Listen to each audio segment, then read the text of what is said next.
All right. Well, I'd like to just jump right in. JT is a co-founder of Tuft Needle, and he bootstrapped this with the co-founder Daehee Park.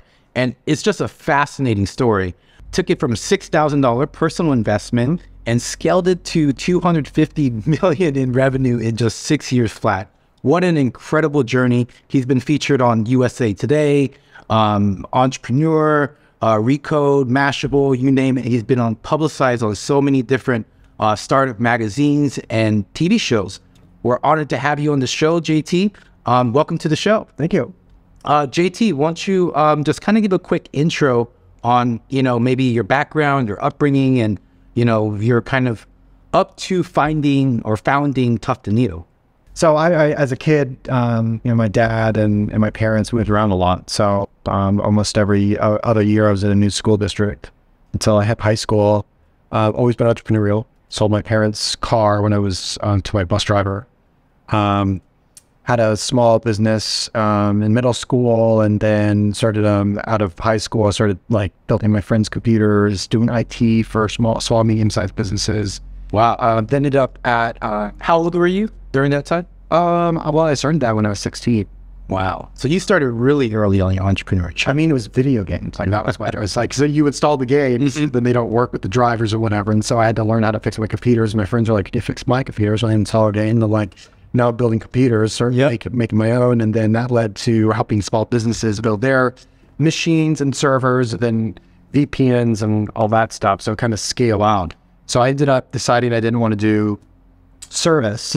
I wasn't really sure what I wanted to be when I grew up anyway. And so I just like tech and working on cool ideas. My dad always told me stories of Silicon Valley and Steve Jobs and, stuff, a lot of innovation, the brainiacs of Silicon Valley. So I always wanted to go in that direction. So anyway, with the service business, I ended up deciding I wanted to build product and I wanted to start helping to get into software. So I ended up passing on a couple big tech schools for, I wanted to be a doctor. So I ended up applying for pre-med at Penn State, which is the closest university. My dad wanted me to go to a bigger university. So was that the parents' kind of ambitions for you, or? I was going to want to be a doctor. I wasn't sure what I wanted to be, honestly. Yep. I wanted to get into computer engineering. So the big tech schools I was eyeing, it had some opportunities there. And then ultimately was so stressed out, is this the right path? Maybe I should follow my dad's footsteps and be a doctor. And so I switched to pre-med, applied to a school locally, which was Penn State, which turned out to be a really great school for me. And then, what am I doing? I started school. I changed my major back to computer science. So I majored in computer science and mathematics, then took some entrepreneurial classes there. Now I'm actually involved. I'm advising the business school. And say, I did graduate, 3 classes for graduating. It's pretty funny, but. So you dropped out of Penn State? I dropped out 3 times. 3 times. So, yeah. The final time I had somebody at Facebook found my online portfolio. And so once I started doing the interview process there and a few other places, I'm like, why am I in school? I don't need this. Yep. Not that I don't like the school. Right. But anyways, while I was at school, I built a couple different products and then ended up finding my co-founder. Okay. For Tuft Needle. Yeah, so Daehee Park. Yep. Yeah, and so he was in the School of IST doing cybersecurity. So cybersecurity. Yeah, that's cool. He's big on Web3 and security and all that stuff. Nice. Apple is now. But you guys were roommates or dorm mates? We found, I was negotiating with professors because I didn't want to do the classwork. Yep. I don't like contrived work, so I'd negotiate with my professors and show them what I was building. In software classes, I'm like, could I just build, could you just grade me on this?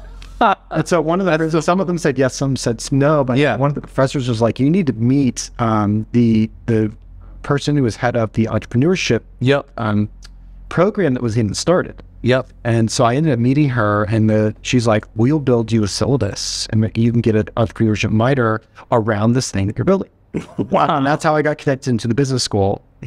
So on the engineering side, I had a syllabus built around what I was building. On the business side, it was more of the business plan and pitching. They were helping line up. Penn State was actually helping line up my first few customers, which was wow.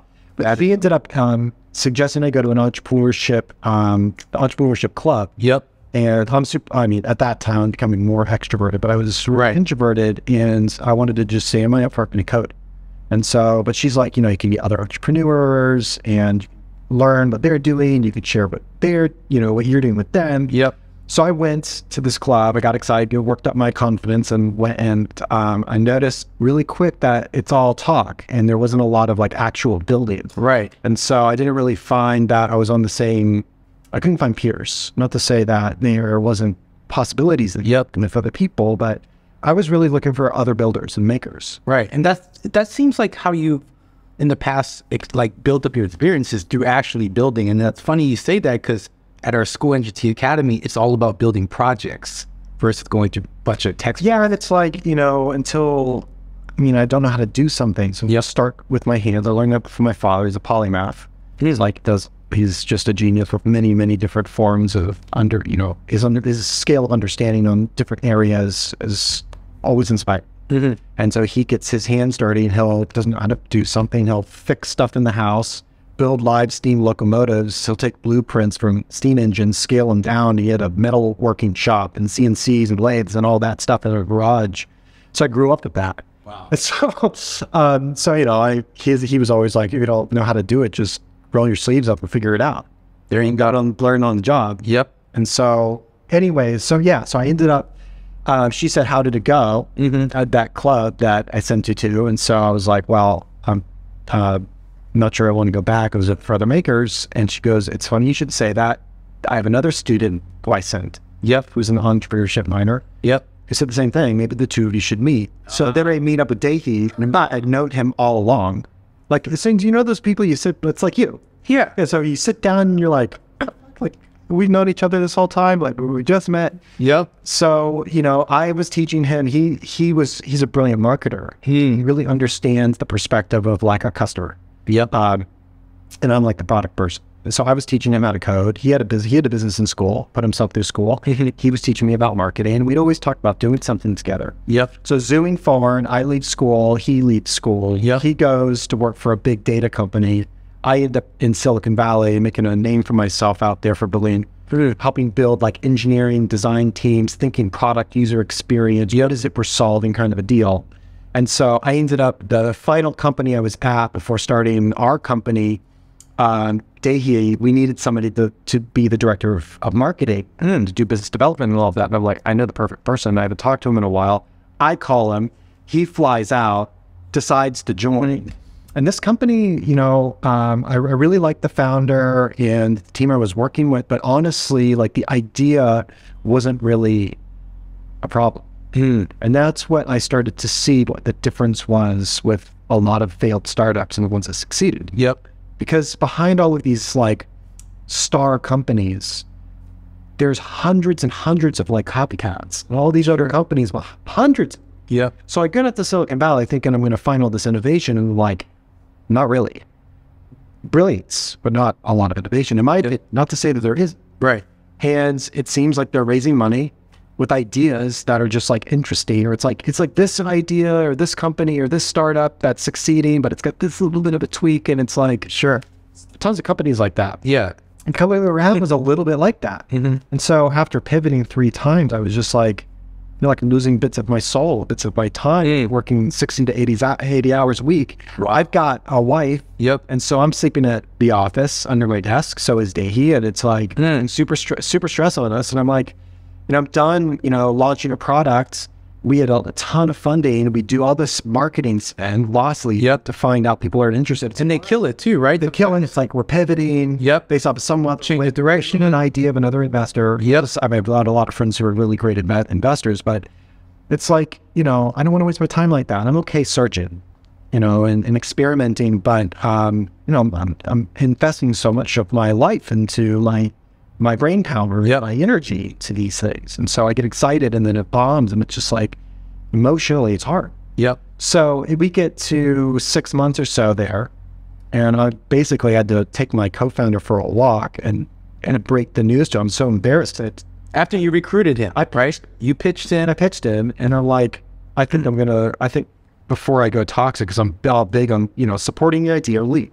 Right. And so I've realized I'm not supporting. I need to leave this company. And how big is this company? Like post series A, B, C? Seed. Giant. Giants. I wouldn't say the number, but an insane number. Maybe it's a double digit. Yes. Seed round. Wow. So they're blowing, the burn was probably pretty high.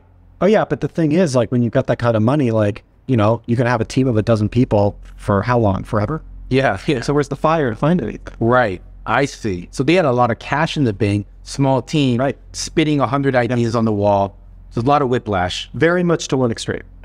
You know, and not to say that's not, I want to be very respectful of that. It can't work. It could work. Yep. But, you know, we were kind of done with it, and we're like, I say, I was embarrassed. I'm planning to leave. And he's like, well, I was trying to figure out how to break it to you. I was planning on maybe too. So in that moment, I'm like, we always talked about doing something together. You want to do it? And he's like, wow, let's do it. So we fist bumped, and that night it's like, okay, well, we don't want to be like all these other startups you've seen. Is this 2011, 2012? 2011. Okay, 2011.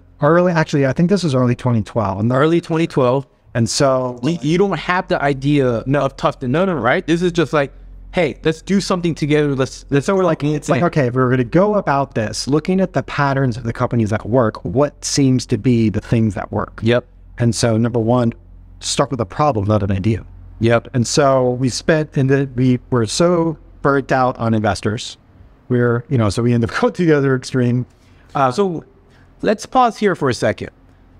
For the viewers, because there's no right and wrong in terms of, should I fundraise, right, as a first-time founder, or should I bootstrap? Sure. What I want to know is that in the mind of JT, what made you think, hey, should I go raise a seed round and do this properly, right? Because that could have been one avenue.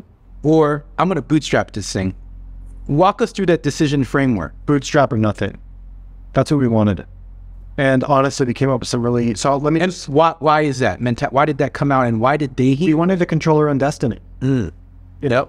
And so no board member, no one to look up to. Yeah, then you talk to investors and private equity and whatever, and you're bootstrapping, and so they say, oh, you're building a lifestyle business from there. It's like, you know what, then then I'm going to build a lifestyle business. Bellchip was a great lifestyle business, right? They just exited from... Yeah, and then now, and I don't get to jump the story, but we ended up making pretty decent money. And now I look back and I'm like, maybe we shouldn't have built it as big or wanted to build it as big as we did. So now I'm advising my brother, like, lifestyle, man, like, you don't need a lot of money to like have a beautiful life. Absolutely. And so, anyway, so we listed out, we got to see, like, we don't want to buy our customers. Yep. I don't want to sell. I want to market. If the product's good enough, shouldn't it just win on its own? Absolutely. But unfortunately, there are a lot of like really clever marketers out there and who have like shittier product. And it's like, unfortunately, in this day and age right now, I think in a lot of ways, the best marketer wins, not the best product wins. They do win, but I feel like long-term, like 5-10 years, they're going to deal with churn and I think lifetime value. I think we're seeing that right now. Yeah, it's going to drop the lifetime. We're seeing that with big tech in a lot of ways, and we're seeing that with a lot of other startups. Yeah, and it's like, it's a house of cards. Yep. And you can fool people in the meantime, but I'm not saying they all do. But yeah, so we were like, all right. So let's recap for the viewers. If I'm a founder and I'm listening to this, what's some decision frameworks that I should be thinking about if I say, hey, should I go raise a seed round or should I go bootstrap? What's some questions I should ask myself? Well, I think, once you know what your problem is, so we just wanted to solve a problem we were familiar with. Yep. Like Travis being in New York trying to hail a taxi and it's difficult and it's raining and whatever it is. And it's like, why isn't there an app for this? Yep. And you hear these stories of founders who like have their own problem. Yep. And so we spent 2 weeks thinking about what are the problems in our life that have been a pain to fix. That's how we randomly find mattresses of all things, which is like the one thing on our list we weren't going to do. But we kept joking about it. It's like, well, maybe we should try it. So let's talk about just to recap on the bootstrap versus fundraising. So you guys said, we're going to bootstrap no matter what. Why? Because we want to control our destiny. We don't want to report to investors. And I think there's new ways to raise money now where you still control your destiny. Yep. But I think we're seeing more and more of that. But, for us, it was, if you remove the funding as a constraint, you are forced. It's like burning your boats, right? And that's the word, it's the line we would use. Burnout. It's like, quit your job and go start something. Yep. So we only had so much money in our savings account. So how much money did you have in your savings account? We had about 6-ish months I was living in an expensive apartment in Palo Alto. He had kids. He's in school. And Palo Alto was so expensive. I lived in Cupertino. yeah, my apartment was like, you know, it was rough. But anyways, you know, it's expensive. And expensive to buy, you know, and so what a motivation to take a leap of faith. Absolutely. And live off of a small amount of savings. Could have moved and bought myself more time. Same thing with Daehee, 6 months. Both of you guys. You know, we were always a little bit more private about our financial situations, but yeah, I mean, he was scrappy too. Yeah. So 6 months, nest egg, that's perfect. I think me and my co-founder had about 6 months on our first startup. Yeah. And we like literally burned our boats, moved to Atlanta. Like we're burning our boats, wrap this apartment. There's only one way forward. Yeah. 3 of us moved into an apartment for 4 months. Let's figure this thing out. Yeah. And the fear, it's like, you know, then get a job. If you're a couple months out, just go get a job. And so that was our Hail Mary if it didn't work out. So we wanted to at least create some artificial fear or incentive motivation if you'll raise money. And honestly, I didn't want to do it. It's like you build a pitch deck. You have to go and like pitch. Oh yeah. Find some investor. 3-6 lines. Think to themselves, can I sell this thing and get a huge return, or flip it to the next investor? Not saying they all do that, but a lot of them, I think I've witnessed do. And then once you get your money, then you have to go hire your team. And then you have to build it over how many months, 6 months, year. Then you launch it to find out if people like it or not. I don't want to spend that much time doing that. I'd rather know real quick, like whether somebody likes what we're building. So we picked 5 problems on the list. And just for the viewers, you're very technical. I mean, you're building PCs at 16 and had a small business. And so you have a very technical background, in pen coding. For viewers that are listening, you know, that are trying to build tech startups, you might want to go find a technical co-founder. Because one, what I'm going through my head, if I'm a founder and I don't know how to code, I'm going to go raise a seed round. That might be one better option because I need to go hire that technical co-founder. But in JT's case, he is the technical co-founder. So you know how to build product. Yeah, and the thing is, like at the end of the day, what I think people forget is all we're doing is making tools. We're tool makers. So if you don't know how to make a tool, what do you do it? Exactly. So I think somebody wanted to be a founder, it's like, if you get a business degree, go take some engineering. Go learn it. You can do it. Or find your engineer, co-founder. Find your maker. Just to recap, right? Like if we look at 2 options, Bootstrap, like JT's doing, he can build product, 6 months nest egg, highly recommend that. Maybe even 12 months if you can afford it. And if you don't have the technical expertise to build product, then you can go raise a seed round, maybe 100K, 215, and kind of find that technical co-founder. So now you've got 6 months runway. You bootstrap this thing with $6,000, 5 concepts with $6,000. So tell me about that idea where you're like, hey, we're going to put in 3,000 each and put this into. So for each of these we listed out. So shopping for a mattress is one of them. Okay. Break down that problem. What about it? And so too many models. I don't know what firmness I like. I don't want to hassle with a salesperson. I don't want to go into a store. And, you know, how do, you know, I have all these questions, all these problems that like, what was about the experience I didn't like? Well, the experience when Daehee shopped for a mattress he didn't like. And then what would we just do instead? Who came up with the idea about the mattress industry? That was an experience I had. I got married after college, would shop for a mattress. It was, but like he did too. It just was on my list, but he's like, that's a similar story to me. Maybe, so that was one of our 5. So and you wanted to do it online because you're an online guy. We both did. Okay. Because most people go to the mattress store, right? Because you can scale, you know. You're, instead of being on a corner street, you're in the corner of everybody's street on their phone. So, and if we could figure it out, you could find any mattress companies online. Literally, you could, but you know, we wanted to find a mattress company that you could ship to. And there are companies that did it, but they ship them by like LTL, big trucks. So you have to take off work to receive it. So we're like, could you just put it in a small box?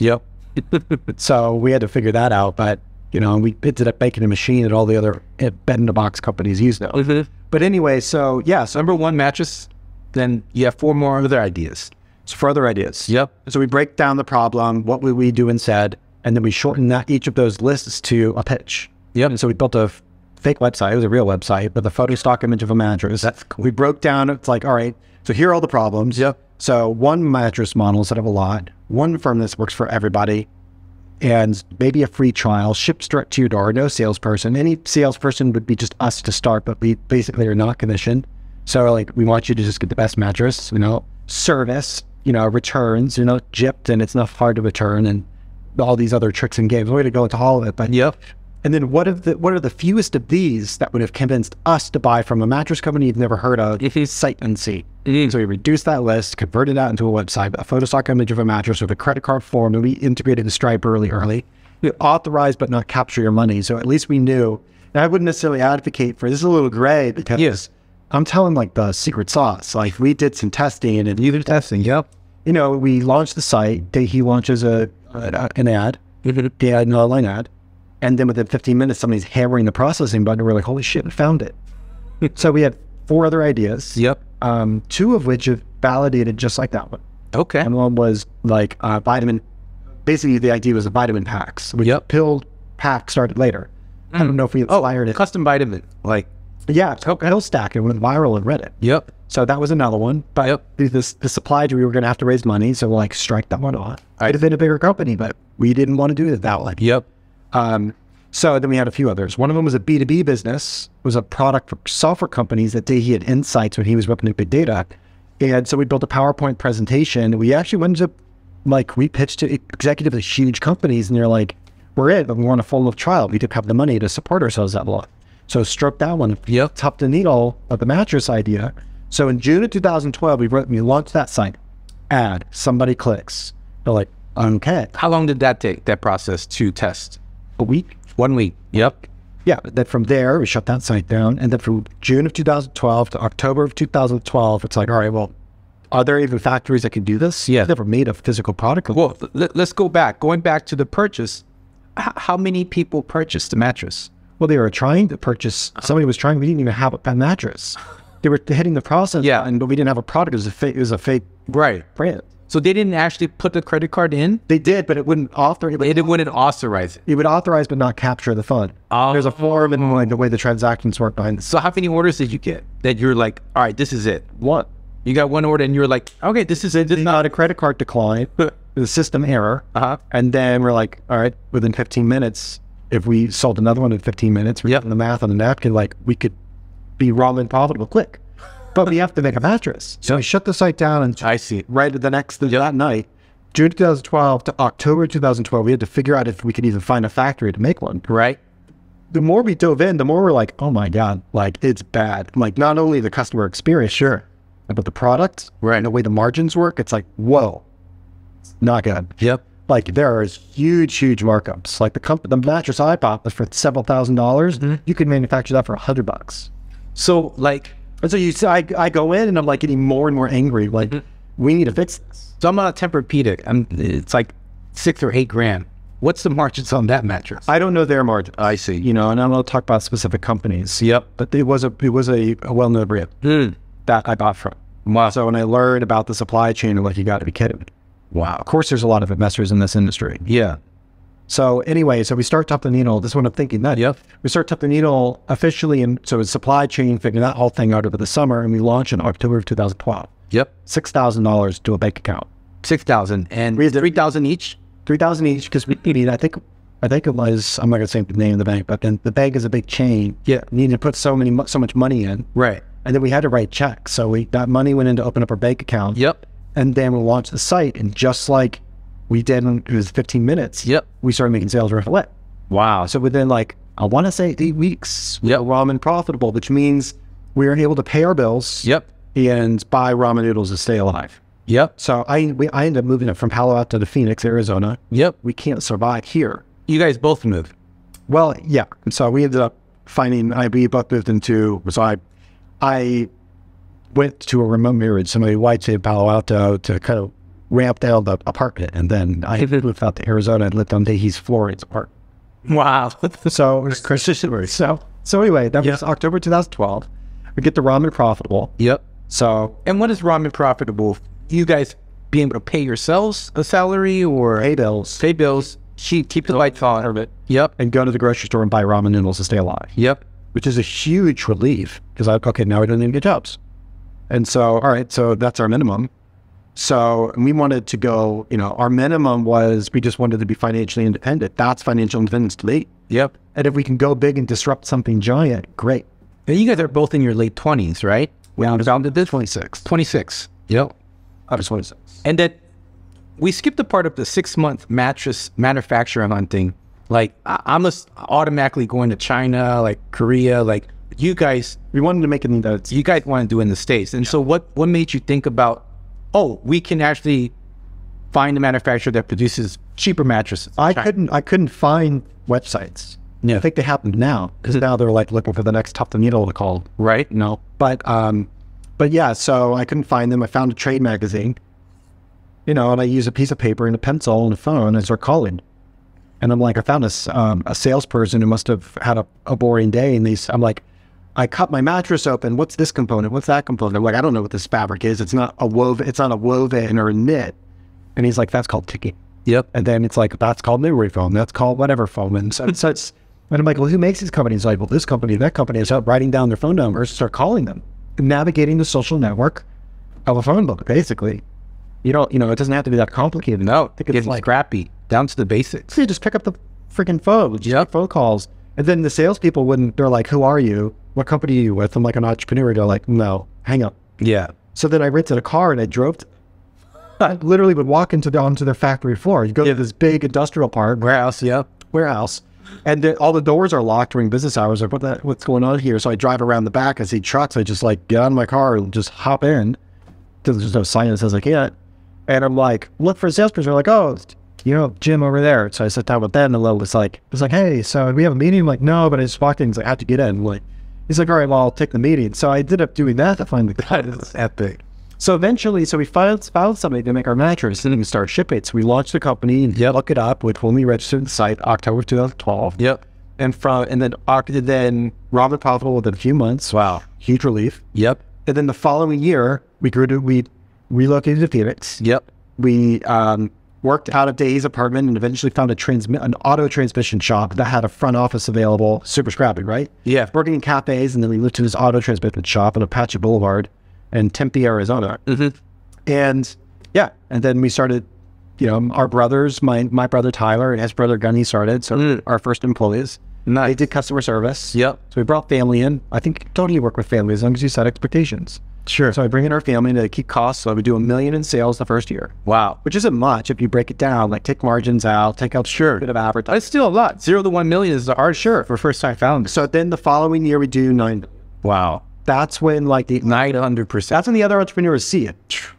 And there's difference between entrepreneurs who make and the entrepreneurs who follow. Yep. So anyway, we end up launching, all these other entrepreneurs start. Mm-hmm. So I'm not going to name names, but one popular one in New York, and then one in, and then Bada, and there's others, lots to start. Because the barriers to entry and finding a factory to convince them, all of a sudden becomes easy. Yep. Then you see Tuft Needle just taking off like a rocket. Right. And you see, they're like, we can do the same thing. And then they copy the model, one mattress, 10 inches, free trial, all the stuff we figured out, they mimic. Yeah. The older mattress companies start mimicking too. Mm-hmm. And so it looks like it's been done all along, but we are the architects of the whole thing. Well, after I got to know you, I feel like you guys pioneered and disrupted this industry. And for first-time founders, I think it's important that if you create something, you should innovate, right? You should innovate. Yeah, create, innovate, and disrupt. And if you don't want to compete, you got to keep making. Right. Keep changing. And so one of the competitors, at least I know, that came into the market big time, was raising lots of money, was Casper. Mm-hmm. So I'm sure Casper was one of your main... Yeah, and they started in 2014. 2004, 2 years after. And looked exactly like our site, except for a branding difference. Right. Changed the product a little bit. Did your beds roll out and expand? So that's what we did. There was no way. Really, we started on a table. Wow. Wooden dowel. We put a mattress in a mattress bag, tape it. Yep. Well, before we would tape it, we'd cut a little hole in the side. Yep. We'd roll it on a table with a wooden dowel. Yep. Take a shot vac on sucking mode, on reverse, suck the air out. Then we'd roll it, tape it, slide it into a box. Yep. Then we are like, well, we can't keep up with the volume of sales. Then we find this metal compactor that we compress it so we don't have to use the dowel and the shop vac. Yep. Then we attach a heating element. Then we find an engineering company that would fold and squeeze and roll it all automatic and put it into a box, because we didn't have enough like leverage to get exclusivity. That machine then goes to the factories, and the factories are like, we're going to say yes to all the startups now, like Tuft Needle, who eventually were saying no to all of us. We convinced one of them to do it.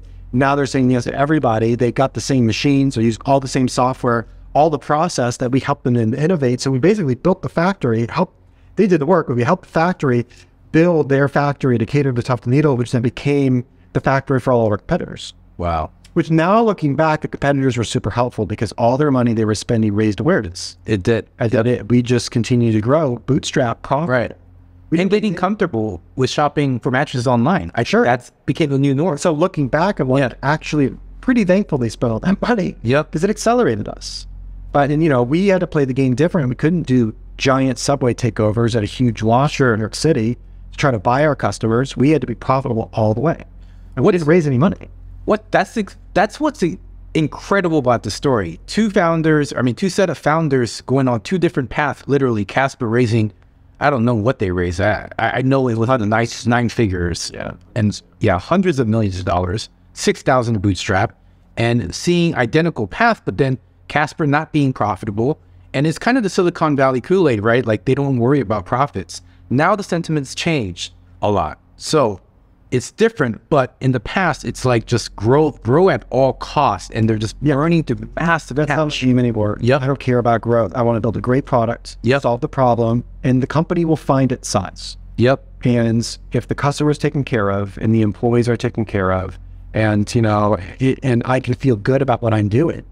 You know, I believe in like operating out of like from my heart, like enabling people to get what they want. If employees are doing the thing they want. If they don't like it anymore, leave. We all know what we're in for. If I raise money from investors, I don't want a ton of strings attached. It's going to be growth and it's sacrifice at all costs. Forget that. I'm not doing that anymore. So 1 to 9, then you guys launch on your own website, but you also launch on Amazon, correct? Amazon was a huge strategy for us. Talk about that. Well, so, you know, we're praised as being geniuses for like carving out that market. That's not what we were doing. We wanted to have a place to point to reviews. And it's like, well, I don't trust any reviews on the company's own website. So let's make sure our product's badass. Our customers love it and we're not gaming it. Because when you put it on another platform, it's out of your control. I mean, there's gaming of reviews and stuff on platforms. We don't want to play that because in the end, it's also a house of cards. I mean, honest, authentic, and make sure we try to call ourselves out on our bullshit. We do it for our team. But like, if we're going to put it on Amazon to send reviews, it better be a good product. So we want it to be viral good. Quality product, but also affordability. I think you guys cracked the nut on cutting out the middlemen, so to speak, the brick and mortar. We charge what we need. We can. And pass those savings to as long as we can afford our margins, make the product, as long as we pay our employees well and can fund future development, like great. And then we back into the price that way.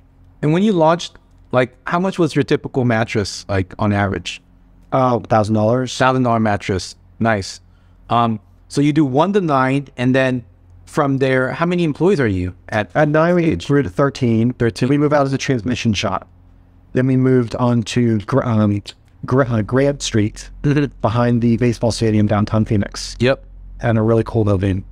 Got a really good deal. And so then we grew to 45. We had 9 million, then 45 million, 40 employees, then 100 million. And then we got to 250 million annual revenue run rate before we did the merger with Certa Civils. Wow. So year 5, you got to 100 million? I don't remember the year. I'd say it's the first year. 2013 was 1. Then 14 was 9. 15 was 45. And then 16, I think we hit 95, 105, somewhere in there. Okay. Wow. And don't call me. No, I don't remember. It's been a while. And then the last year did 250. And then tell us the transition to this merger. How did it happen? So we figured out how to go out of home marketing and open up stores so we would suck all of the sales in a local city like a black hole. We'd need one store, not a store in every single quarter. We figured out how to do it. And it wasn't, and our competitors think it was all marketing. But it was customer love. That's what it was. And the marketing was just fuel. So we would go into a city, we drop in to get the awareness. We already have customers there. We put one store in, then whomp, All the customers would go in. What do you mean? Mattress stores would go bankrupt. What do you mean one store? Like a physical store? Physical store. Oh, wow. But the thing is, because we're cash poor, Yep. we're doing 250. Well, we're at the run rate. We know, because I think we did that year almost 200, 175, 190 somewhere. We hit a 250 million run rate. But even though we're big in revenue, we're not so big in profit because we're funneling all the cash back into growth. Which now in hindsight, I kind of wish we did it. But then we found this. And why is that? To grow more steadily and to maybe take... Yeah, because we got our eye off the ball. This is a huge mess up, I think, is that we stopped creating. So then we start hiring people in our company, don't understand how to make stuff. And then we're spending all this time scaling, not thinking about what are we going to build next for our customer. Maybe it's not a mattress. We have customers asking for like furniture, other products. home goods. We design luggage, we design cookware, we design office furniture, all before all those D2C companies did in our workshop. Wow. And Did this after the merger or before it? Before the merger. And why didn't those products launch? honestly, because we were so concerned about growth. And I think we had gone a little slower, we would have been bigger later. So I think a lot of companies have been started doing those things after the fact. And why did you want to grow so fast? What was driving that motivation? I think ego. And I think also when you start bringing in employees who get equity, and you don't set expectations very well, it's like they see, ooh, to back a napkin, the company gets this big, then they'll get this much return. I'm telling that too.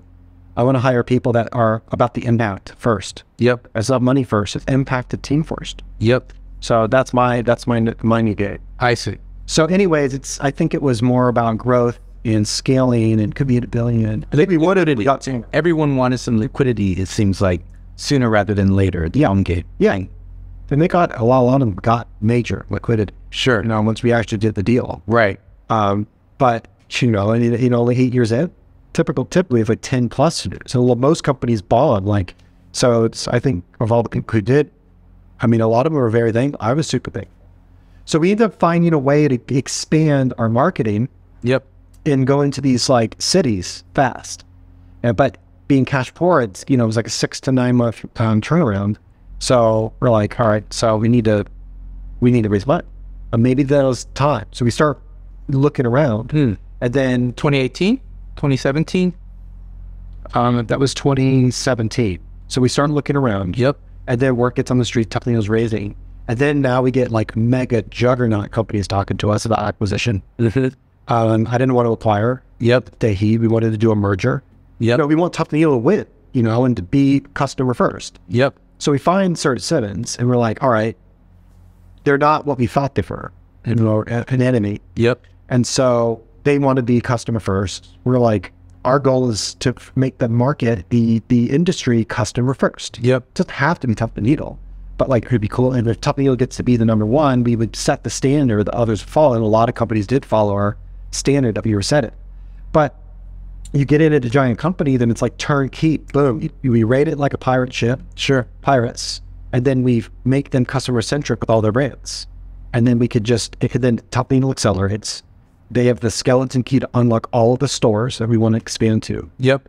And be a household name brand everywhere, and as long as we can maintain our values. So we get in there and, things changed. It was maybe a little cliche how you thought about it, but we had good intentions. When did this merger happen? 2018. 2018. Yeah. And early 2018? It was finalized in September of 2000. Okay, so 3 years. 3.5 years, 4 years, you've been with Serta Simmons as a chief disruption officer. And I finished I upheld all my obligations. And then you just got out. When did you transition out? Technically in March of this past year. Okay. My deal was a 4-year deal. 4 years. But they weren't using me. And they wanted to work. And how about Daehee? What, did he stay the 4 years too? He stayed for 6 months and he was tired of doing all the paperwork. I see. So he left. I'm like, dude, go. And I'll just stay. It's like, I've got this team, I got this brand, and I care a lot about it. For sure. So I just want to see, our work get finished. So let's go back in time a little bit for the followers. I think there's some golden nuggets in terms of product market fit. You got it really fast, wouldn't you say? So year one, 2-3 months, you got Bootstrapped. Yes. And I think that's the powerful lesson here, guys. If you raise a lot of money, you might throw a lot of stuff on the wall and see what sticks. But when you're bootstrapped, you have to get the product market fit much faster. It's playing the game on, it's like when you play video games, the settings, it's like hard mode. Advanced. Yeah. Which like, I like you to die. Yeah. But it feels better. Yeah. So when was kind of the aha, like in the startup journey, you know, me and Jacob, it's been a roller coaster ride for us. And at one point we have to think about liquidity as founders too, right? Like, hey, do we play this to the rest of our lives? Do we look for an exit? I have two kind of, not all companies, like, you know, Basecamp or 37 Signals, like that really resonates with me, but there's different ways to go about it. Absolutely. I love 37 Signals. That's what put me in the startup game, actually. I think it was very inspirational for me. Very young. And I like their kind of ethos around kind of like the long term, you know, what do you want to do for the rest of your life? They're like, what are some projects you want to work on? And so my lens is much different on now projects and people who I work with. It's like, I look at the long term versus the short term. But I'm curious, like, one, during your scale up, like 1 to 9, 9 to 40, when was that aha moment like, holy smokes, we made it? Like, this is taking off like a rocket ship. When did you have that feeling? As soon as I could buy groceries. As soon as I could buy groceries. I mean, you're like, we made it. Yeah, because we didn't have to get jobs. I mean, that was minimum. If that's all it went, then all right, then we use that as our base and maybe start another thing. And did you like have this conviction? When was the confidence? Because sometimes as founders, we doubt ourselves too, right? And I'm curious, when you both like said, wow, like, was it the grocery thing? Like literally, we were able to pay ourselves. I had side out the whole way. Imposter syndrome. And I think actually, talk about that. I think imposter syndrome is super important. I think if you're creating anything new, to be honest, I think none of us actually know what we're doing. I think that was what we're doing. That's the absolute truth. Actually, and I think people use their past experiences and they put suits and ties on. Like, I've done this before. But it's like, no, you haven't. The variables have changed. The game's changed. There might be patterns you could use today, but like things change. Right. And so let's be confident in ourselves and be honest with ourselves. We don't know what we're doing. Let's try it and see if it practice. I view it all as practice. Trial and error, one step at a time. Exactly. Nice. And when you went to 1 to 9, you're at 13, 9 to 40. There must have been a big jump when you went from like 40 to breaking 9 figures in revenue, like employee-wise, culture. Talk about that. Well, culture started to really change at 45. That's when the employees started looking me different in the eyes. I didn't like that. Yep. It was weird. You know, go from friend to boss. I don't love managing. I think I'm good at it. Yep. And I think I'm good at it because I don't like it. You know, I just want people to like what they're doing. Yep. Smart. I'm providing guidance and direction. That's my role. And challenging the team. You know, I think that we're not here to be laissez-faire or just have fun all day. And like we're here for the mission. Yep. You know, and so that changed a lot. You know, interpersonal dynamics. We had a great award-winning culture. We always viewed like our customer is customer one and our employees are customer one. It's both. Things really changed when we started doing bonuses and different pay grades. I see. And there's politics. Yep. And, you know, then it just wore Daehee right down. I see. So how many employees did you scale up to? 175 to 100. Wow. We'd still go on company retreats. We'd shut the whole company down for a week. He'd put a banner and say customer service is off. On a retreat to everybody camp. Wow. No agenda too. We go camping and just like connect as, you know, peers and get to know each other and build trust and go back and kick ass at work. Epic. Retreats are important, I think. I mean, my first company, All Hands, I took the company to Santa Cruz Mountains and we did like survival training. Cool. Building out like literally, I don't know what you call them, like shelters, basically. I love survival. Yeah, it was like 5 different groups. So look, you don't need money. You can just go in the woods. Yeah, I was like, pick guidance from a tree. Yeah, we're going to teach you how to survive in the woods, you know, hunt and survive. Because they say something like, if you get lost more than 3 days or something, like the chance of someone finding you is very rare. So like survival skills is super important. Finding water. Yep, finding water, shelter. So where'd you guys take them camping? So it started with Lake Powell. The first time, I think we rented 2 houseboats. Then we eventually rented, I think, 8. There's only one beach in Lake Powell that houses 8 houseboats. And then we had all these like military tents. It was giant. And we had a supercell storm come through. Blow everything off. HR's like, what the fuck? But like we all like became like bees and we all like fixed it and got everybody together, got everybody safe. And it was like super cool. Very much bonded. Then we went to Zion, then we started going to Zion. Wow. A national park. That's epic. We grew too big to bring everybody. So what's the largest gathering you guys had? Oh, I would be like a Christmas party where we have like most employees plus their plus ones. I see. Maybe 300. When we rented out the Phoenix Art Museum, was super cool. So my wife, Sarah, was head of culture. And so she just put us on these epic, like culture events. Yep. It's like, mind blowing and cool. And then we rented out the Museum of Musical Instruments, the MIM. That was really cool. That was a cool one. Yeah, it was like, interesting, neat places. And you were CEO like all the way up to the merger? I was the CEO up until about a year before the merger. Okay. And I was like CEO, but I liked having peers. So my co-founder and I were, I might have been CEO in name. We were kind of playing co-CEO at times. Co-CEO. We always had, after our first couple of years, we brought in somebody who played like COO operator. So then I think it was always important. Daehee and I don't like process, so bringing in somebody who can do that, likes that kind of thing. Yep. I think it's good. We didn't know how to use our power either. So there were times where we felt like the team was taking over direction. It was kind of wandering. And sure, so I've learned a lot of lessons with that too. Did you bring on any C-level suites at a certain scale?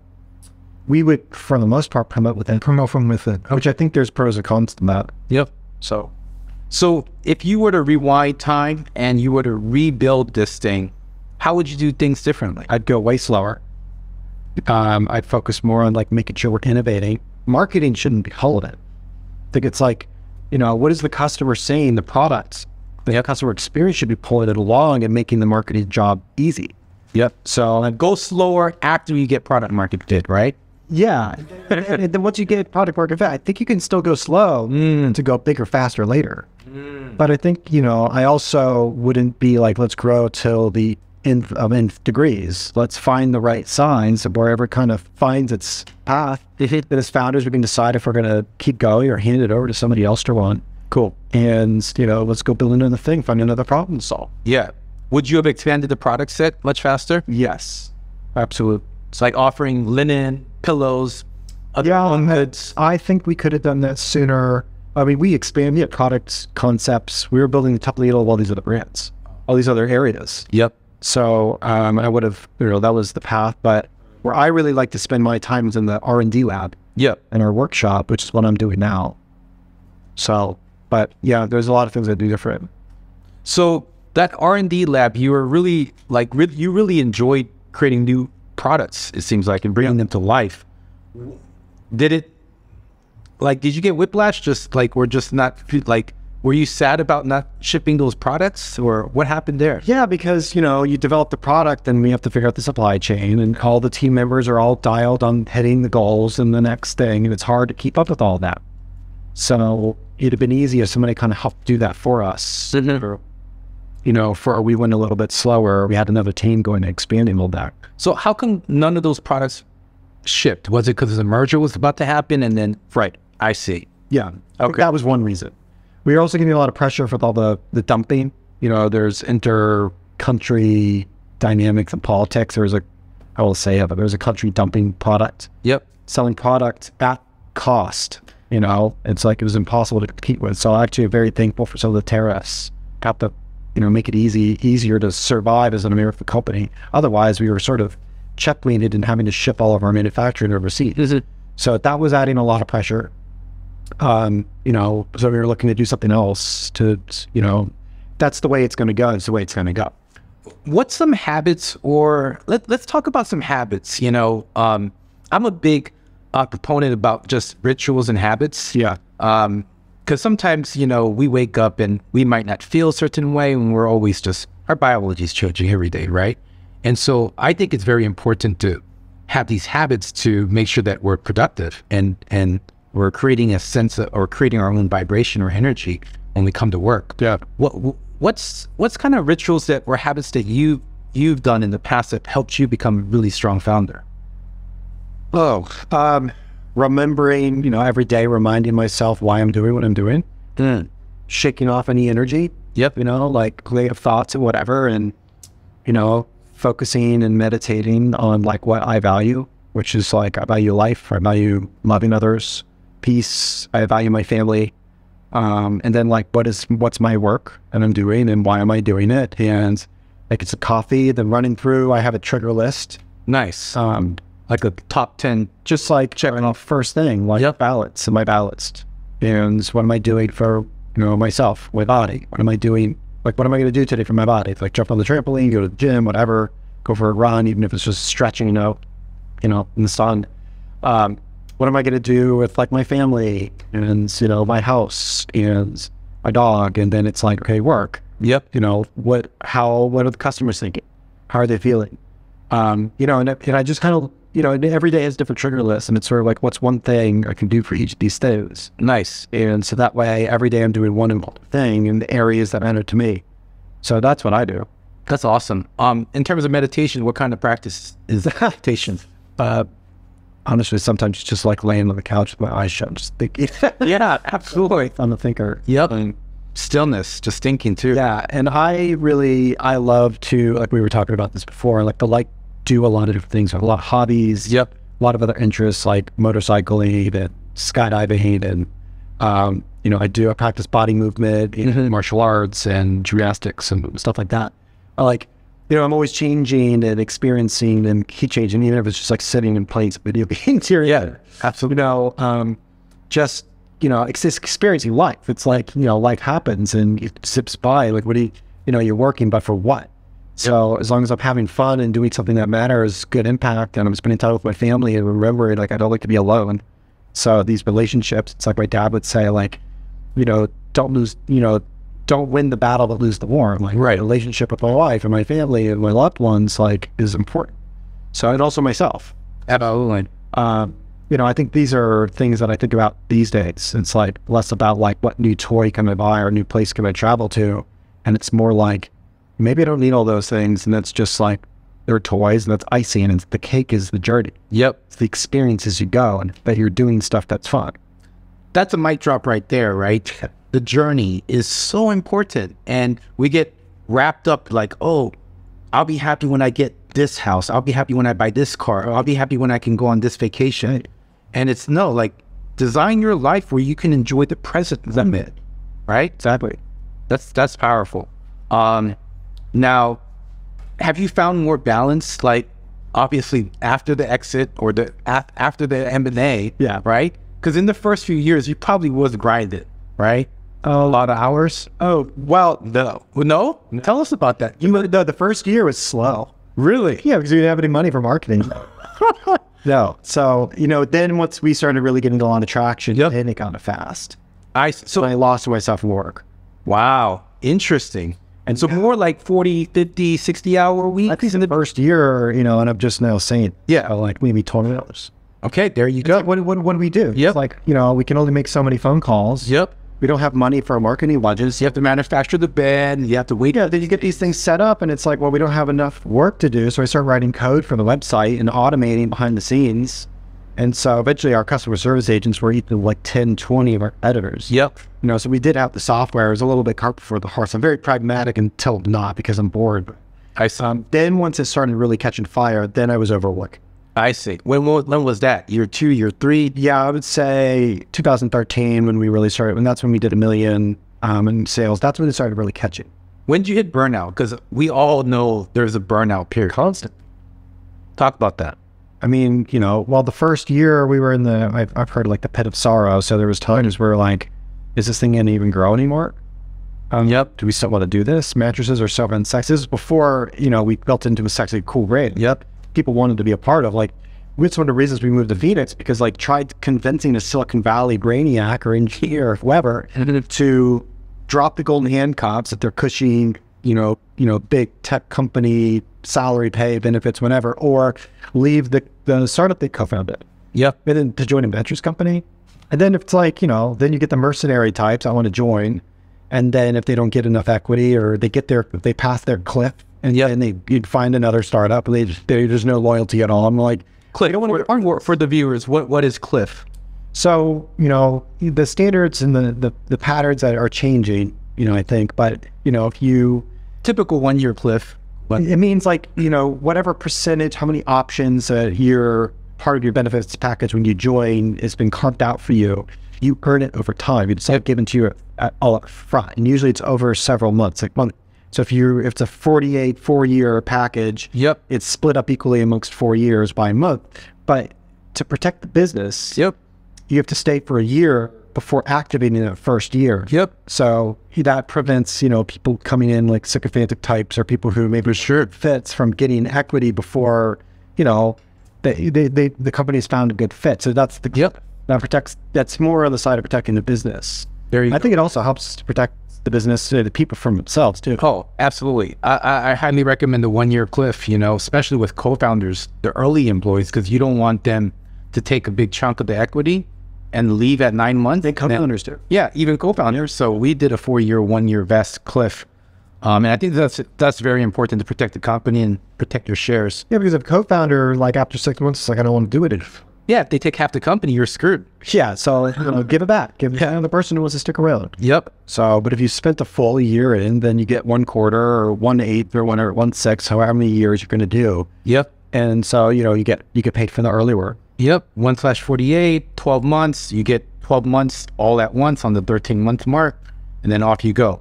Some people might design some 6-month cliffs, but I like the 1 year. I think 1 year's. I like 1 year. I think 4 year vest, 6 year, 8 year, depending on what kind of business you're building. Also, or profit share or phantom shares. There's a lot of different ways you can do things these days. So up to the merger, whose idea was it to, hey, let's either sell the company, let's merge, let's raise, right? Because that was probably that was all joint. Daehee and I were locked in arms. There were times where we were on the different pages, but it's so important to get on the same page and lock arms. And honestly, like the way we really operated, especially, I was reminding myself, is like my relationship with my co-founders were from this whole thing. And like this has to crash and burn. As long as our employees and customers are taken care of, my relationship with him matters more. So that's how I operate, and I'm seeing it now. Like we're still friends and helping each other. We're both building some cool stuff, and I'm really glad that we kept our relationship as like the golden goose. And the company is one of the golden eggs. That's a great point.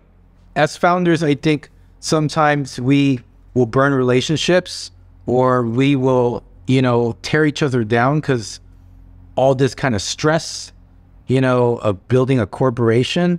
Like I've had this talk with my co-founder, actually, where we would butt heads. And I think some of these aren't talked about enough. And that's why we have this show, Unscripted. This is raw. This is like the real stuff. And, we have co-founder conflict. I always say there's 2 things that will shut down a company. You run out of cash, or you have a co-founder conflict. Co-founder conflict is real. It's like a marriage, right? Like I've had where my co-founder like literally threw in the towels, like, F this, I'm out. He was about to bounce out of San Francisco while I was in the middle of a fly race. And so how do you handle those situations, right? Like between co-founders, you have to lock in, like you said, somehow get to an agreement. Because if you're not aligned, it's gonna, it's gonna be hell. I always believed in just saying things about marriage and never throw the ultimatum, like, do this, or I want this, or forget this, like I'm out of here, like, that's the bond, that's the promise. You have to say that, there are people you don't want to cut ways, like part ways, like, and don't burn bridges. The world is becoming smaller. And so even if somebody's like, I don't want to be a part of it, don't like ruin it on your way out either. Hand it back. And be kind and respectful and loving, and everybody like gets what they deserve, but also like gives back what maybe they haven't much for. And just like be cool. Like we just all be more cool. And also chill your jets. Like, somebody gets emotional, fine. Let them get emotional, like cool off. And I think people should allow themselves to be redeemed and forgiving and be cool about it. So we're all imperfect human beings. Living on this planet. Exactly. And more. How you treat somebody else, like what happens when it happens to you? How do you want them to treat you? So I'm like, if somebody like freaks the fuck out, like, I want to, maybe I'm going to fuck out later. So it'd be like, cool. But it's like, at the end of the day, I just want everybody to be happy. That's awesome. So the exit happens, right? Like you come down to, I'm sure that was a lot of stress too, up to the exit, or let's call it the M&A. It was a true M&A. merger, essentially. Yeah, legally, operationally, and financially. And it was a giant deal. Yeah. So when this went through, like, how was that celebration? Like, when it hit your bank account, you know, you and Daehee, tell us that moment. Oh, so when the money came in. Yeah. So the full value of the deal. Yep. And you know, value is all arbitrary, and sure, it could have been worth even more or less. Who knows? Value is just a number like we arbitrarily kind of make up. And so, but sold at the peak, 250 million in sales. Then the merger happened. Yep. Yeah. So so a percentage of the deal, percentage of the value of the company was given us in cash. And we also carved out a very large percentage of our employee base also had equity. So a lot of people who bet on the company, exercised their options, stuck around, made some really good money. And you know, if things go well, they might still make a lot more money. Sure. Could bet on it or not. Because Servicing is private, right? Yeah, it's private. Acquired you? Yeah, and it's all private companies. So how it performs and all that is, you know, it's private. Yep. But, you know, the goal is at some point, maybe there's liquidity. And so people who've bet on the company large term might still benefit from that. You know, we'll have to see how it all plays out. How does that work? Additional secondary, or one day maybe IPO or something like that? Yeah, I mean, there's a lot of things that I'm not going to speak for them. I mean, Daehee and I are the largest individual shareholders of Clowney. But like, you know, there's a lot of different ways you can kind of look at how private equity works. Yep. They might sell it to somebody else. They might keep it private and own it. They might go public. There's a lot of different options. Yep. So I don't really necessarily know. Yep. So how much like percentage cash for stock? Can you share that? No, I won't share that number. So let's talk about small percentage in cash and the rest is writing. That's why it was a merger. Yep. But they didn't get bought out cash. So when you guys got that cash wire or that bank wire, how did that feel? What did that look like? Didn't feel like anything. It was totally surreal. Didn't feel like anything. So and I'm not the kind of person that goes on. No, I was getting advising. It's like, do not touch it. Don't even invest it. Sit in it for a year and just be slow. Yep. And I honestly feel like I could have spent later more of it. I think being a good steward of money is also learning how to educate yourself. How much are you going to give away? Yep. And donate. Yep. Or what are you going to buy? What are you going to spend on? Like, put it to good use. Yep. I'll just sit and account wither away, especially now, deflation. So, you know, being a good steward of your own money for your family and for yourself. But honestly, it was very surreal. It still is. I'm like, you know, we celebrated. My wife and I bought a house. Yep. And I bought a fancy car, an old car. Yeah. No, I didn't spend hundreds of thousands of dollars. You didn't get a Lambo. No, but I found it was all vintage port and I got a really good deal off. Oh, nice. You got it fixed off and, you know, it's less expensive than you know, going and leasing a new car anyway. Yep. But, and we got a dog and I started, you know, now we can afford to go traveling. So we started traveling and some of my family members, you know, aren't able to travel a certain way. So I was able to support that and do family trips. That was all really, really cool. And we still continue to do that. Right. But, you know, I was also being careful not to get money sick. You know, and it's not about the money.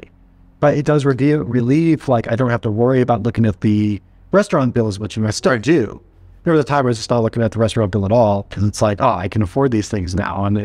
But I do now look at the bill and make sure it's fair. But I mean, I can tip better and, you know, and all that kind of stuff. But honestly, it's still kind of surreal.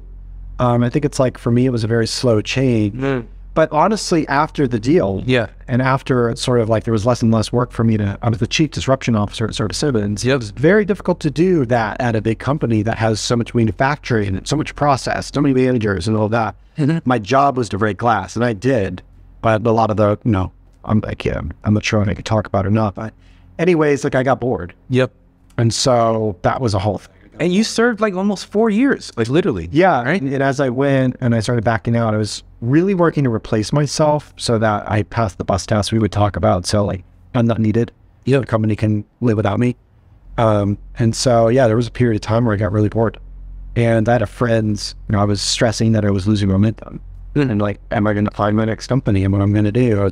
Am I a one-hit wonder sort of the deal? Right. And I had a really great friend say, maybe you should be bored.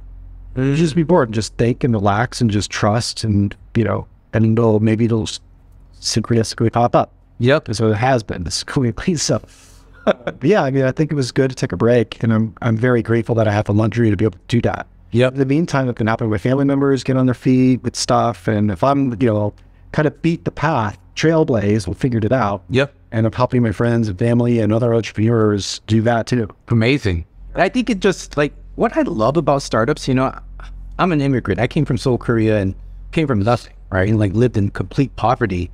And here, like we're in America where we can chase the American dream, literally. Like it is, I think a huge benefit that we sometimes take for granted that here in the United States, we could start and spin up companies like with just an idea to the problems. Yeah, and I think this whole American dream thing is changing. I worry for people that they're chasing the icy. They're choosing the exit. Yep.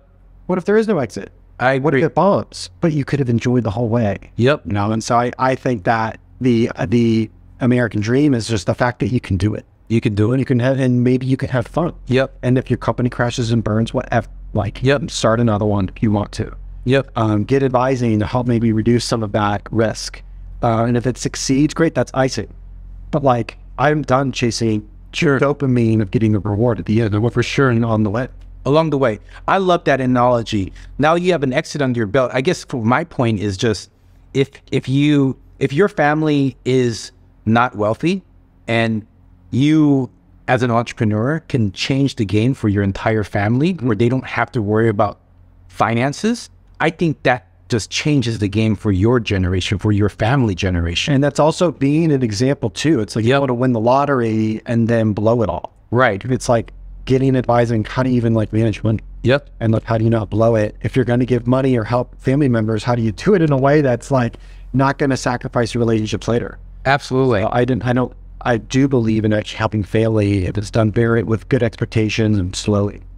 I think it needs to be slow. I read this article where they were just sharing statistics. Someone won the $2 billion Powerball in LA, and they were showing statistics around like it was some crazy number, like 90% or higher. They lose all their money within 5 years. Yeah. Like, how crazy is that? It's because they don't know nothing about money management. They've never had this much money before. They don't know what to do with it. You hear this line, be, do, have. It's like first you have to be it, then you do it, then you have it.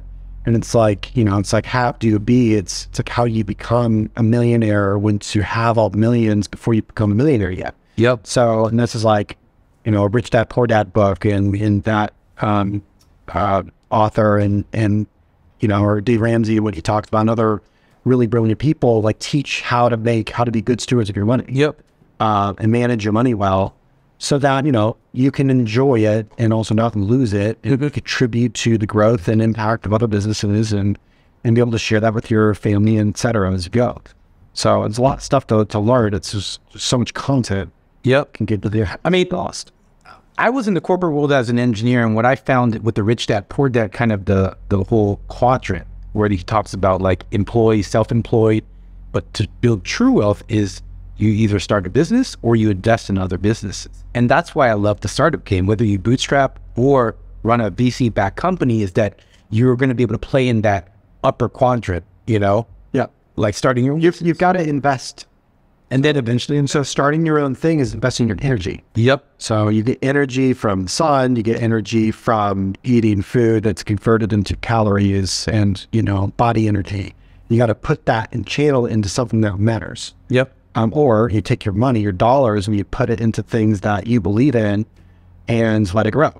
So there's ways, you've got to invest yourself, into energy or, your dollars or something. If you go to Burning Man, one of the things that they practice there is like, give what you need. So wait, you've been to Burning Man? No, but I have a lot of friends who go. It's on my bucket list. Yeah, and it's like, I got this in my life. And it's, there's a lot of, religious sects who also have principles. Yep. Give what you need. It's paradoxical. So you don't have energy, give away. It's like you're tired, get off your ass and go walk at least. Yeah. Or run on a treadmill, watch how you give the energy you don't have away, and you start getting more energy. And, I think that there's a lot of new ways of thinking and practicing that can change, your world. Absolutely. It's been working for me, at least. I've been practicing it, getting confident around it. Yep. So you talked about this R&D project that you're working on. tell us a little bit about that project. So you're doing some lab or R&D work? Yeah, so my big thing right now is I think that startups and companies can really benefit from somebody to help them think through their product. They'd also develop new technologies. And so my father built this like incredible lab for Tuft Needle, and it was more than that. You know, if we could, you know, from 3D printing electronics, et cetera, et cetera, et cetera, could pretty much just like manifest ideas. And so my whole thing is like, I just want to support society and entrepreneurs and companies and big companies too, who like have lost sight of creation and all of that. So I think that there's some opportunity there. We'll see. Yep. But so far it seems to be working. There's a lot of like neat projects that we're working on. Big impact stuff, like stuff that matters, not just like building a widget to sell it and make money on it. It's like, you know, the world needs attention right now. Yeah. The globe needs attention. Absolutely. So many problems to solve. Yeah. With technology too. Like, yeah. And so a lot of the R&D has nothing to do with like profit. It's like, it's about like solving this issue. If we don't have a planet, we don't have a place to live. Yep. You know, it's like, I think it's planet first, then people. And can't care about people, the world's going. So there's some projects. It's also just like, I'm funding myself to just like help the planet. Yeah. Talking about saving this planet, like, cause I'm a big believer in that we should take care of this planet versus trying to take us to another planet. What's your thoughts on Elon trying to take us to Mars? I think it's smart. Like the way I view about Elon and Mars and other, you know, the moon or whatever is like, that's all a hedge. So, you know, if we don't succeed in taking care of them, I have confidence that we can do it. I think the world is a little bit too pragmatic and waiting for problems, but I think that it's happening here. We're doing it, and we can get, I mean, even once we solve it, like I think we can do even better. But then it's, you know, and then you've got brilliance, you know, hedging with other planets and all that. You know, depending how that's all going to work and how the governance and new societies are, we're going to end up with like new empires elsewhere. But that'll be interesting to watch. But yeah, at least with this planet, I think it's going to be really important to, you know, to stop throwing trash on the street. Yep. Here and treating each other with more respect. I'm tired of the sphere stuff. I'm tired of the lack of forgiveness in people and redemption. Like, can't we just start to get along?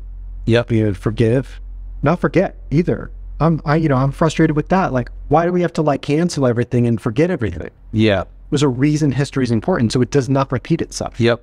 Keep the stuff up and let's remember it. Like let's remember mistakes. Let's remember things that we now view as mistakes we did then. And so that we can like maintain and develop new values today. So I think we should remember who we really truly are.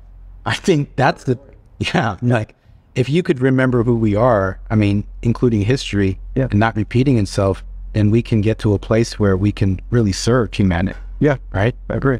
Nice. So for the viewers, you know, this is probably one of the most, you know, inspiring entrepreneur bootstrap stories like ever told, literally, right? For those viewers that are saying, hey, you know, F the VCs, like F Silicon Valley, there's good, but there's some good investors for sure. Because I raised a lot of venture capital, and I think there's a play in Silicon Valley and using VC money to build very impactful companies. Like if you think about Google, Apple, all VC backed. Amazon was VC backed. Amazon actually raised $1 million, Jeff Bezos, like across 20 investors, like, you know, party round, literally. And I don't know if you know the story, Masayoshi's son, SoftBank, he actually turned down Jeff Bezos because of valuation.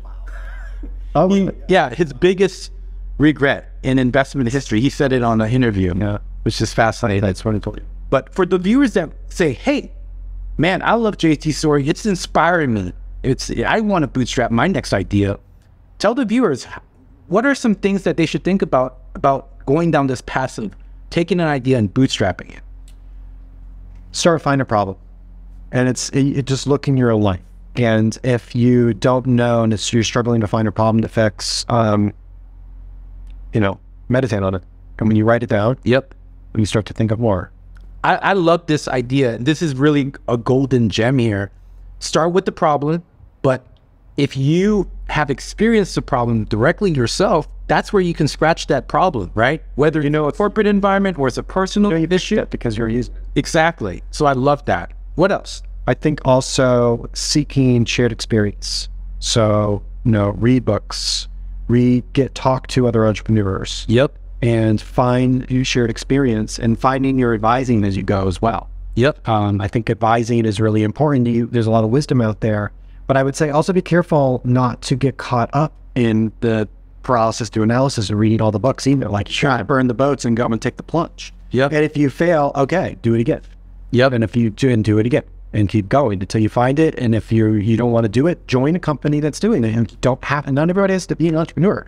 You could be an entrepreneur and you could join another one. I think that there could be a world where every single person's an entrepreneur, but I think that it's probably more likely like it's a percentage of people and there's others who are like doing it, helping build. Yes.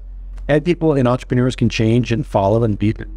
Absolutely. I like the entrepreneur idea too. So if you have this startup idea, one day you want to start your own company, why not join a mission that you're proud of, right? Right. And just learn the startup game by joining that company and shadowing them. And then a few years down the road, like you don't have to start right now. So I love that. You can learn a lot by being a part of it. Yep. And I think find something, and we're seeing it with COVID, and people don't want to go back to work. It's like, work on something that inspires you.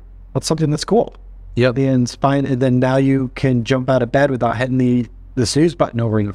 And I think nowadays we have this luxury or have the opportunity to join companies that are inspiring to us, that are working on stuff that matters to us. Yep. So like every employee that I hire now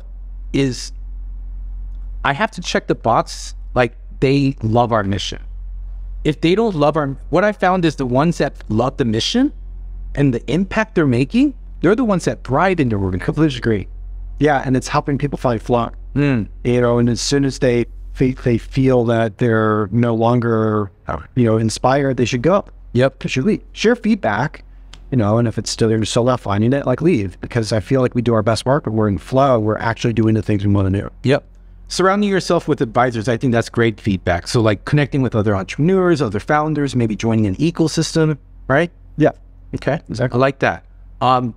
I think also one quote comes to mind. One of my favorite Bruce Lee quotes is like, take what's useful, discard what's not, make it your own. You can do. Yeah. Farm without forward. Right? Like that, I would recommend for all founders when you surround yourself with advisors, because sometimes you get bad advice too. So you just got to be careful. I think shared experience matters because like advice is a dime dozen. And like I said, we don't really know what we're doing. Yep. So it's all there. There's all so many variables. Yep. So I would say seeking shared experience, getting ideas, and then using your own intuition to try and stuff. Yep.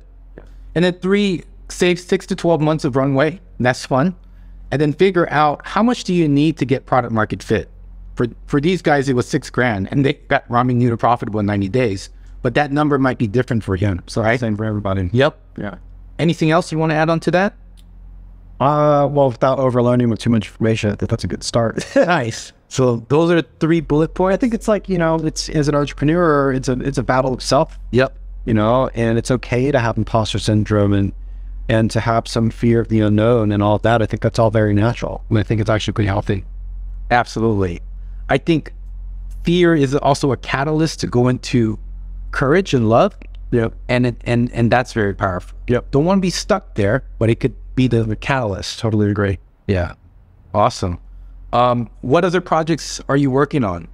Well, right now I started advising my friends' companies and some really cool technologies and stuff that's like big. Wow. So that's then led to, basically doing this, R&D technologies. Yes. To help. Doing some angel investing too on the I've done some angel investing. Yep. I've done some angel investing. I'm not currently disclosing what companies invested in. Yep. Some stealth companies. Yeah. Nice. Fixed stuff though. Really cool, inspiring stuff. Wow. But also, so it's really just this R&D lab I'm building. Yep. And then I'm starting this, co-founding this company called Supernova. Heck yeah. And what we're doing is we're bridging, as founders and even executives, like you just want, what if you're seeking advice? It's so hard to find really good advisors or find who they are. So we're basically just helping founders connect with other founders, exited founders, Yep. and other like skilled people, so they get the answers, they get the wisdom as they need as they go. So it's Supernova. So companies like startups and, in some mature startups as well, we're helping to it's kind of building and managing, helping them facilitate their advisory board. Love it. And it can change as you go, because, when we've had advisors, like, 6 months from now, I might need some other kind of advice. So we just help everybody connect and get like this stellar smart. It's like, with investors, you hear like smart money. Yep. So it's like we bring the smart, so we're working with investors too. Yeah, check it out. We'll put it in the show notes as well. I believe it's onesupernova.com. One Supernova. Yeah, so One Supernova is the plug here. Yeah.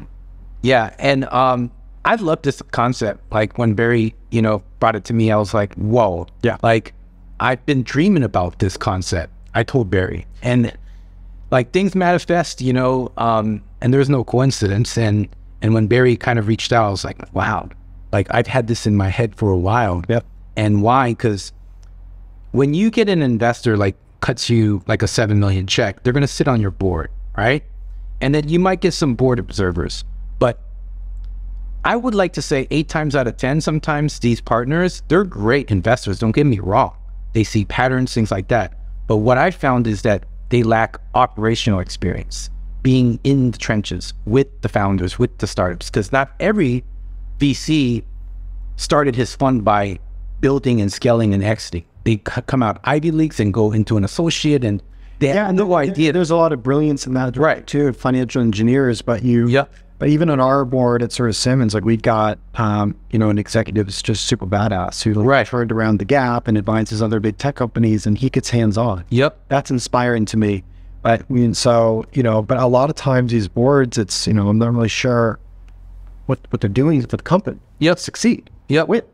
So we're helping basically founders find. And we're not knocking some of the big VC firms, whether it's like a Sequoia or A16Z, like they might have hundreds of people that help and startups, and they've done it very well. But then how about 95% of other VC firms that just write the check? To me, like founders need more advisors. And why I love this concept is you're having basically a dynamic advisory board. Yeah, for your needs. Yeah, whether it's marketing, fundraising. And other investors who maybe don't have the ability to advise, we're helping plug in with their startups too. Awesome, love it. Yeah, so check it out if you need some advisory help. This is really for post-seed stage companies, right? Yeah, and maybe that might change. This is really impact first. Impact first. Yeah, impact first. And we're finding good companies, and it's less about the money and the return. Like we just want to get the advising and connect the people with the people who do it. Love it. Impact, people, then profits. I do planet, people, impact, profit. Nice. I love it. All right. Well, it was a pleasure doing this interview with you, JT.